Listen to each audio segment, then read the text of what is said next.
അസ്സലാമു അലൈക്കും പ്രിയപ്പെട്ടവരെ, നമ്മുടെ സഹോദരിമാർക്ക് ഒരു പുതിയ വാതായനം തുറന്നു വച്ചിരിക്കുകയാണ് നവാസിൻ. SSLCയും +2 ഒക്കെ കഴിഞ്ഞ് ഉന്നത മേഖലയിൽ പഠിക്കാൻ അവസരം കിട്ടാതെ പോകുന്ന ഒരുപാട് സഹോദരിമാർ നമുക്കിടയിലുണ്ട്. അവർക്കൊക്കെ ഒരു ഹയർ എഡ്യൂക്കേഷന് വേണ്ടിയിട്ടുള്ള ഒരു അവസരമൊരുക്കുകയാണ് നവാസിൻ.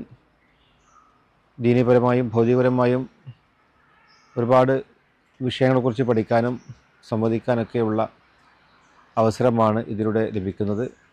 ലക്ഷക്കണക്കിന് വിദ്യാർത്ഥികൾ ഇപ്പോൾ തന്നെ ഈ ഒരു കോഴ്സുകൾക്ക് ചേർന്നിട്ടുണ്ട്. ഇതിലൂടെ നമുക്ക് ഒരു വലിയ സാംസ്കാരികമായ ദൈക്ഷണികപരമായ സമൂഹത്തെ സൃഷ്ടിച്ചെടുക്കാൻ സാധിക്കും.